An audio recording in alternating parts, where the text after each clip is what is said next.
voulez pas fermer la porte? Vous voulez pas fermer les fenêtres? Ah, si on n'entend rien.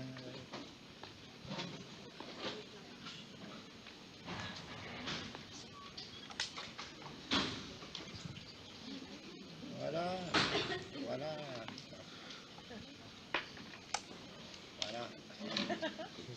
Je voudrais qu'aujourd'hui, ce qui vous soucie, si des choses vous soucient, vous le disiez, vous interveniez le plus possible. Hein. Et alors, je voudrais aujourd'hui qu'on fasse deux choses. Que l'on termine, non pas la conception spinoziste de l'individualité, parce que là, il me semble qu'on est resté assez longtemps sur cette conception, mais que l'on en tire les conséquences concernant un point, une formule assez célèbre de Spinoza, qui est la suivante. Nous expérimentons,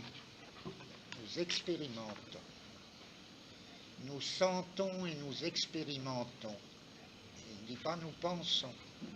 C'est deux mots très chargés, sentir et expérimenter que nous sommes éternels. Qu'est-ce que c'est que cette célèbre éternité spinoziste? Bon.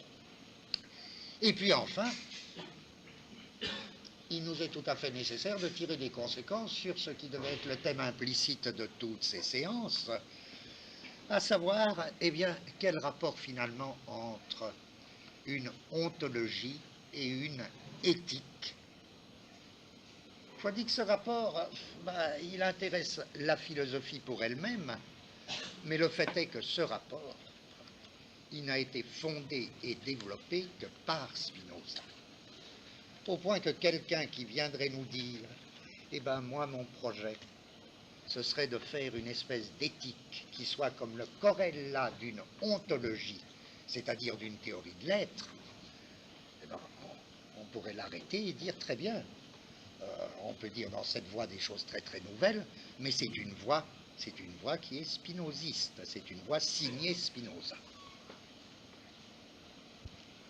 Bon, je veux dire, c'est pas une chose qu'il ait besoin de dire, j'insiste pour ça parce que je voudrais aussi que vous en tiriez des règles pour la lecture de tout philosophe.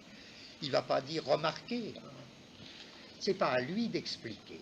Encore une fois, j'insiste beaucoup, on ne peut pas dire quelque chose et expliquer ce qu'on dit. C'est pour ça que les choses, c'est très difficile. Bon. C'est pas Spinoza qui a expliqué ce que dit Spinoza. Spinoza, il a à faire mieux, il a à dire quelque chose. Alors, expliquer ce que dit Spinoza, c'est pas mal, hein, mais enfin, ça va pas loin, ça ne peut pas aller très loin. C'est pour ça que l'histoire de la philosophie doit être extrêmement modeste.